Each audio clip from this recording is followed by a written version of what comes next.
The perfect invasion plane commander Zix-9 adjusted his ceremonial battle crown and stared at the blue-green planet rotating slowly on the holographic display. After 3 years of preparation, the Galactic Dominion's most elite invasion fleet had finally reached the third planet of the Sol system. Earth, as the primitive inhabitants called it, would be their greatest conquest yet. Lieutenant Blix, status report, Zix-9 commanded, his 6 arms folding behind his back in the traditional pose of military authority. Blix nervously tapped his datapad with trembling tentacles. Sir, our Cultural Analysis Division has completed their study of Earth's defensive patterns. We've monitored their entertainment transmissions for over 2 solar cycles. Excellent. And what have we learned about their military capabilities? Blix's eye stalk swiveled as he consulted his notes. Well, sir, according to their historical documentaries, humans appear to have a standard invasion response protocol. First, they panic and run in circles. Then, their military leaders gather in underground bunkers and argue about nuclear options. Finally, a small group of unlikely heroes emerges to save the day using improvised weapons and inspirational speeches. ZIX-9 nodded approvingly. Perfect. And their weaknesses? They seem particularly vulnerable to massive ships hovering over their major cities. Also, they have an inexplicable tendency to send their most important leaders into dangerous situations. Alone, Blix paused, consulting another screen. Oh, and they always waste precious time trying to communicate with invaders instead of attacking immediately. Fascinating. These humans sound remarkably predictable. Zix-9 turned to address his bridge crew. Attention, all vessels. We shall implement Standard Invasion Protocol 7. Deploy the Intimidation Fleet over their population centers, broadcast our surrender demands, and wait for their inevitable panic response. Victory should be achieved within 6 of their time. Periods called hours. The massive alien fleet descended through Earth's atmosphere like metallic storm clouds. Hundreds of ships, each the size of a small city, positioned themselves over major population centers.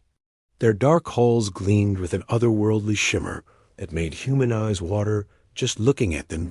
Captain Sarah Chun was finishing her morning coffee at Peterson Air Force Base when the first ship appeared over Colorado Springs. The mug slipped from her fingers as she stared up at the impossible sight. Holy ... she whispered, then immediately sprinted toward the hangar where her F-22 Raptor waited. Across the country. Professor Jake Morrison was in the middle of explaining quantum mechanics to his Berkeley physics class when a shadow fell across the lecture hall. He looked up through the skylights to see a massive alien vessel blocking out the sun. Instead of screaming or running, he pushed his glasses up his nose and grinned. Well, class, he announced cheerfully, I guess we're going to have to reschedule our midterm exam. Commander Zix-9 waited exactly 30 minutes before initiating contact, just as the Cultural Analysis Team had recommended. Broadcast surrender demands on all frequencies. He ordered. The transmission crackled to life across every television, radio, and digital device on Earth. Greetings, humans of Earth. I am Commander Zix-9 of the Galactic Dominion. Your planet has been selected for immediate occupation. You have one of your time periods called hours to surrender unconditionally. Resistance is futile. We have studied your military capabilities and found them adequate at best. Zix-9 sat back in his command chair, satisfied. According to their research, humans should now be flooding their communication networks with panicked messages, and their leaders should be evacuating to underground bunkers. Instead, something entirely unexpected happened. Sarah Chun's voice crackled over the military radio frequencies. This is Captain Chun to all units. Did anyone else just get insulted by an alien? Because I'm pretty sure that guy just called our military adequate at best. Confirmed, Captain, came the reply from Colonel Martinez. I'm personally offended. My mother didn't raise me to be called adequate by space penguins. Professor Morrison, meanwhile, had somehow managed to patch into the alien transmission frequency using his laptop and a modified microwave antenna. "Hello there, Commander Zix-9, he broadcast cheerfully. Dr. Jake Morrison here. Quick question. Did you guys base your invasion plan on watching our movies? Because if so, I have some bad news for you." Lieutenant Blix's eye stalks nearly fell off his head. "Sir, we're receiving responses from multiple human sources. They're not panicking." "What do you mean, they're not panicking?" Zix-9 demanded. "Well, sir, one of them just asked if we needed directions to the nearest Walmart. Another one is offering to sell us car insurance. And there's a group of humans who appear to be trying to take selfies with our ships." Zix-9 stared at the communications. Display in disbelief. This is impossible. The cultural analysis clearly showed that humans respond to invasion with fear and chaos. "Sir," Blix continued nervously, "there's more. A human calling himself Professor Morrison is claiming that our invasion plan is textbook predictable, and that we obviously haven't been paying attention to real human behavior. Put him through." Zix-9 snarled. Professor Morrison's voice filled the bridge, bright and cheerful. "Hey there, Commander. Jake Morrison, UC Berkeley. I have to say, your fleet is really impressive, very intimidating. But I'm curious, did your cultural analysis team only watch action movies? Because that would explain a lot." "Explain what, human?" "Well, see, the thing about humans is that we don't actually behave like we do in movies. Movies are entertainment, not documentaries. Real humans are much weirder and way more unpredictable than any script could capture." Zix-9 felt a cold dread creeping up his spine plates. "What do you mean?" "For example," Morrison continued, "right now, there's a guy in Florida who's trying to build a giant slingshot to launch himself at your ship. There's a group of teenagers in Tokyo who are live streaming themselves doing a dance battle underneath your fleet. And I'm pretty sure someone in Australia just challenged your entire invasion force to a barbecue contest." Lieutenant Blix was frantically checking his sensors. "Sir, he's not lying. I'm reading massive social media activity. The humans are ... they're making jokes about us." "Jokes?" "Yes, sir. They're creating something called memes about our invasion. Look at this one. It's a picture of our ships with text that says, 'Mom, can we have alien invasion? We have alien invasion at home. Alien invasion at home.' And then shows a picture of a flying disc-shaped object that appears to be a food item." Zix-9 stared at the image in complete confusion. "I don't understand." Professor Morrison's voice chimed in again. "That's a frisbee, Commander.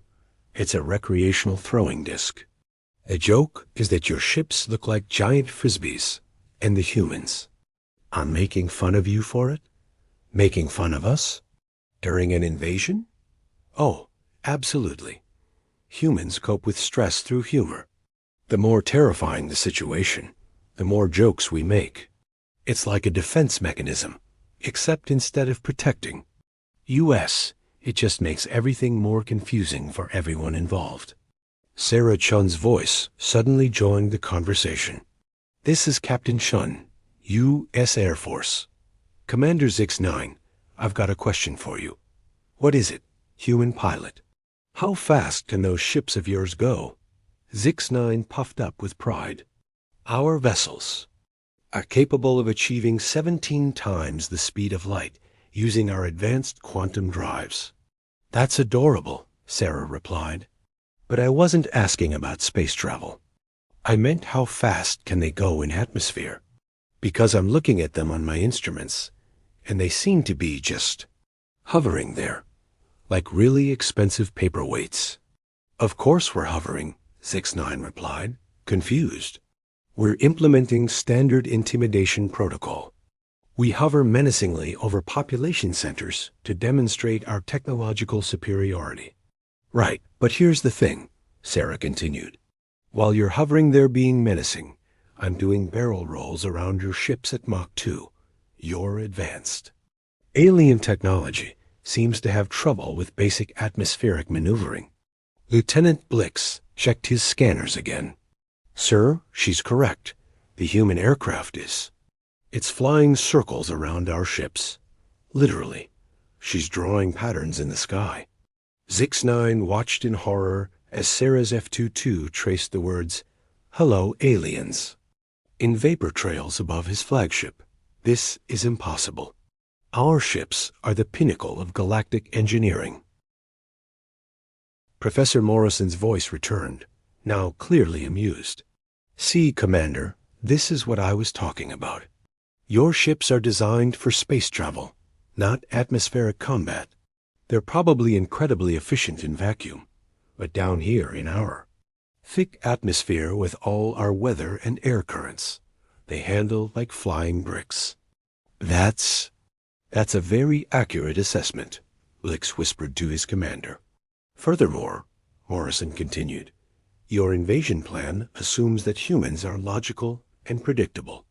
But we're not. We're chaotic, creative, and we have a tendency to do exactly the opposite of what anyone expects. Right now, instead of cowering in fear, we're analyzing your weaknesses, making jokes about your ships, and probably figuring out how to turn this entire situation into a reality TV show. Zix-9 felt his confidence crumbling. But our cultural analysis ... watched movies and TV shows, Morrison finished. Fictional stories designed to entertain, not realistic portrayals of human behavior. Tell me, Commander, in your cultural analysis, did you ever study human reactions to natural disasters? Wars? Actual crises? No, we focused on their entertainment media as the most widely distributed cultural information. Exactly. So you learned how humans think we should behave in crisis situations, not how we actually behave. It's like learning to fly by watching cartoon birds. At that moment, alarms began blaring throughout the alien fleet. Sir, Blix reported frantically, we're detecting massive electromagnetic interference from the planet's surface. Our navigation systems are being disrupted. What's causing it? I'm not entirely sure, sir, but it appears to be ... microwave ovens? Professor Morrison's laughter filled the comm channel. Oh, that would be Dr. Patel at MIT. I sent him a quick message about your communication frequencies. Turns out your ships operate on the same wavelength as our consumer electronics. Who knew? Zix-9 stared at the chaos erupting across his sensor displays. Half his fleet was reporting system malfunctions.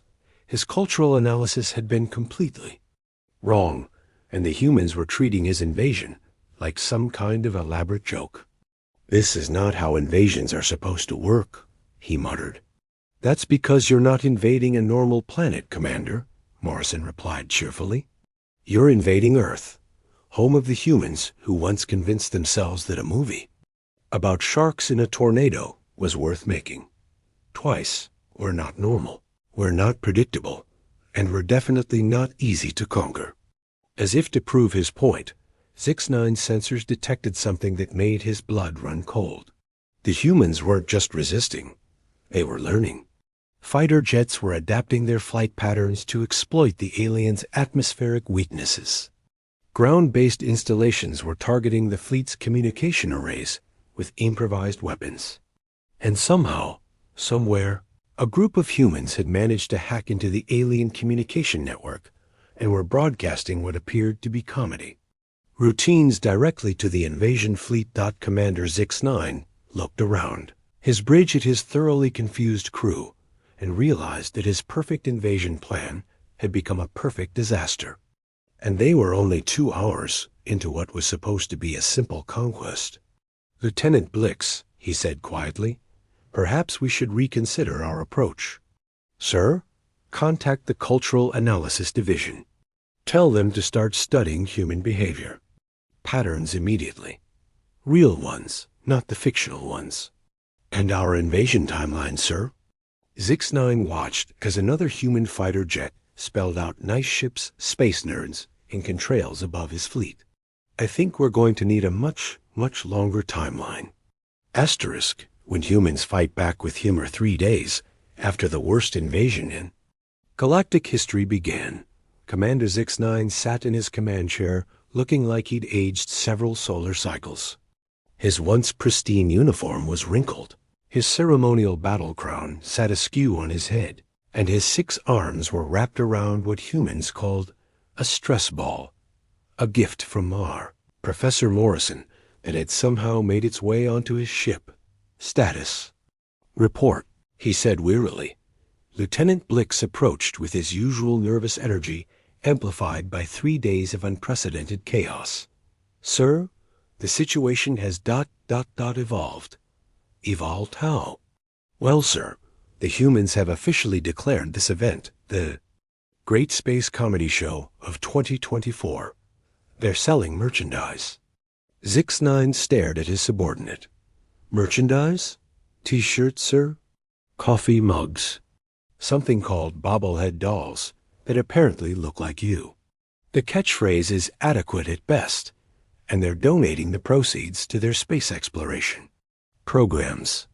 From somewhere deep in his command chair, Zix-9 made a sound that might have been a whimper.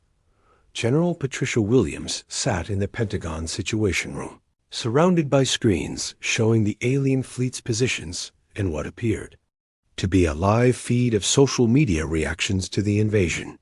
She turned to Dr. Ravi Patel, who was typing furiously on multiple laptops simultaneously. Dr. Patel, what's the status on Operation Confusion? Ravi looked up from his screens, grinning widely. It's working better than we could have hoped, General. We've successfully hacked into their communication network using a combination of modified gaming equipment and microwave interference. Right now, they're receiving a steady stream of cat videos, stand-up comedy routines, and TikTok challenges. And their response? They're completely baffled. According to the intercepted communications, they've never encountered a species that responds to invasion with memes and dad jokes. Their psychological warfare division is having a complete breakdown. General Williams nodded approvingly. What about Captain Shun's aerial reconnaissance? She's discovered that their ships have a critical weakness. They can't handle unpredictable flight patterns. The alien pilots are trained for space combat, which is very orderly and predictable. Atmospheric flight, especially the kind of creative flying our pilots do, is giving them severe motion sickness. And Professor Morrison's cultural exchange program? That's where things get really interesting, Ravi said, pulling up another screen. The aliens have been trying to understand human humor for 3 days now. They've created a study group. On the screen, they could see internal alien communications showing what appeared to be a classroom setting aboard the alien flagship. Several aliens sat in rows, taking notes while a holographic display showed various human memes and jokes. Aboard the alien ship, ZOB-12, the fleet's chief cultural analyst, was having the worst week of his career. He stood before a room full of confused alien officers, trying to explain human humor to a species that had never encountered the concept. Observe this human communication, he said, displaying a meme on the holographic screen. It shows a small Earth feline with text that says Icon has cheeseburger. The humor appears to derive from the grammatically incorrect language combined with the animal's expression. Commander Zix-9 raised one of his arms. But why is that funny? I don't know, sir. I've been analyzing it for 2 days, and I still don't understand why humans find this amusing. Lieutenant Blix shifted nervously in his seat. Sir, I intercepted another human transmission. They're calling us space penguins, and there's a video of actual Earth penguins with our voices dubbed over them. Are we being insulted or complimented? Zix-9 asked desperately. I honestly can't tell anymore, sir. Professor Morrison's voice suddenly filled the room through the communication system. Good morning, everyone. This is Jake Morrison checking in on your humor studies. How are you all doing? Zob 12 addressed the communication pickup. Professor Morrison, we require assistance. We have studied over 10,000 examples of human humor, and we understand none of it. Well, that's because you're approaching it wrong, Morrison replied cheerfully. You're trying to analyze humor like it's a mathematical equation. But humor isn't logical. It's emotional, cultural, and often completely nonsensical. But how? Do we learn something that has no logical basis? By experiencing it, not studying it. Here, let me show you. Zix9, are you listening? Yes, human professor. Why don't aliens ever land at airports? Zix9 paused, considering the question seriously. Because our ships are too large for their runways, and we don't require the primitive landing assistance. No, because they're looking for space. The alien classroom fell silent. After a long moment, Lieutenant Blix made a sound that might have been a laugh. I think I understand, Blix said slowly. Space means both the cosmic void and an area of empty ground. The humor comes from the unexpected double meaning. Morrison's voice brightened. Exactly. You just got your first pun, Blix. Congratulations. Commander Zix9 felt something strange happening to his facial features. That was mildly amusing. See? You're getting it. Humor is about surprise, wordplay, and shared understanding. The more you know about human culture, the funnier our jokes become. Captain Sarah Chun's voice joined the conversation. Speaking of shared understanding, Commander, I've got a proposition for you. What kind of proposition, human pilot? A friendly competition. Your best pilot versus me. If I win, you guys stick around and we teach you about Earth culture. The real stuff, not the movie versions. If your pilot wins, well, I don't know, give you a proper welcome ceremony or something. Zix9 considered this. And if we refuse? Then you'll go back to your home galaxy, having failed at the most basic invasion in galactic history, and we'll make sure everyone knows about it. The humans will turn it into a musical. A musical? General Williams' voice joined the conversation. Oh yes, Commander. We're already working on the script. It's called Invasion, the musical. A comedy of errors in space. It's going to be a Broadway production. Zix9 felt a deep sense of dread. You would really do that? Commander, Morrison said gently, humans have turned much stranger things into entertainment. We once made a movie about a shark that could survive in space. We'll absolutely turn your invasion into a musical. Fine, Zix9 said, defeated. We accept your challenge. The competition took place over the Grand Canyon, with both human and alien spectators watching from a safe distance. Sarah Chun flew her F-22 Raptor, while the alien's best pilot, Kick-7, flew a modified atmospheric fighter that looked like a cross between a helicopter and a flying saucer. The challenge was simple. Complete an obstacle course that included precision, flying, aerobatic maneuvers, and creative improvisation. Sarah went first, demonstrating rolls, loops, and barrel turns that defied several laws of physics. She finished by spelling out, "Hello, friends," in contrails above the canyon. QIX-7 followed, flying with technical precision and perfect form. The alien pilot completed every maneuver flawlessly, with mathematical accuracy that was genuinely impressive. Both pilots showed incredible skill, Morrison announced over the radio. But Sarah wins. How? Zix9 demanded.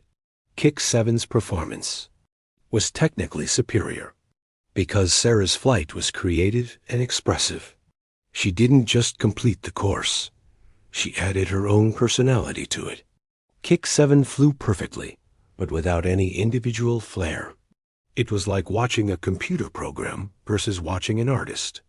Lieutenant Blix spoke up suddenly. Sir, I think I understand what Professor Morrison means.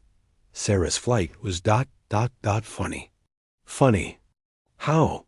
She took something serious, piloting, and made it playful.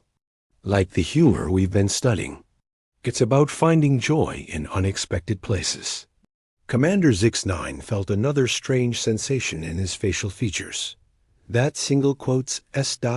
actually insightful, Blix. Dr. Patel's voice came through the communications. Commander, we've got a proposal for you. Instead of conquest, how about cultural exchange? We'll teach you about human humor, creativity, and chaos, and you can teach us about galactic technology and civilization. But we came here to conquer your planet. Why? Morrison asked. What were you planning to do with Earth once you conquered it? Zix-9 paused. We were going to add it to the Galactic Dominion's territory and exploit its resources. What resources? Your ... Your planet's unique ... Zix-9 trailed off, realizing he had no idea what Earth's resources were supposed to be. Commander, General, Williams said gently, did anyone actually tell you why Earth needed to be conquered? The High Command said it was strategically important. But did they say why? There was a long silence. No, Zix-9 admitted finally. They just said it was our next assignment. So you traveled 47,000 light years to conquer a planet, and nobody told you why you were conquering it. That ... That does seem poorly planned now that you mention it. Morrison's voice was warm with understanding. Commander, I think you and your crew might be in the same situation as a lot of humans, stuck in jobs that don't make much sense, following orders that nobody really understands, trying to do your best in a confusing universe. That's remarkably accurate, Zix-9 said quietly. So here's what we propose, Sarah-chan said. Forget the invasion. Stay here as our guests. Learn about Earth. Teach us about the galaxy. And when you're ready to go home, you can tell the High Command that Earth is too strategically complex to conquer without a much larger force. That's not technically a lie. We are pretty complex. Zix-9 looked around his bridge at his crew, who were all nodding enthusiastically. Lieutenant Blix was actually smiling, which was apparently something his species could do. And if we stay, you'll teach us about humor? We'll teach you about everything, Morrison promised. Humor, music, art, cooking, sports, and the fine art of turning disasters into comedy gold. Very well, Zix-9 said, and for the first time in days, he felt his facial features arrange themselves into what humans call a smile. But I have one condition. What's that? No more cat videos. I still don't understand why they're funny, and it's giving me headaches. The laughter that followed came from both species, and somehow Commander Zix-9 found himself laughing too. It was a strange sound, but it felt remarkably good. 6 months later, the Galactic Dominion received a report from Commander Zix-9 stating that Earth was too culturally complex for standard conquest protocols, and recommending extended cultural analysis before any future contact attempts. What the report didn't mention was that Zix-9 had discovered a love for human comedy shows. Lieutenant Blix had become Earth's first alien stand-up comedian, and Kick-7 was teaching human pilots advanced space navigation techniques in exchange for lessons in creative flying. The invasion had failed completely, but the friendship that grew from it was the most successful first contact in galactic history. Even if it did start with the aliens calling human military capabilities adequate. At best, some jokes, as it turned out, got funnier with time. Asterisk.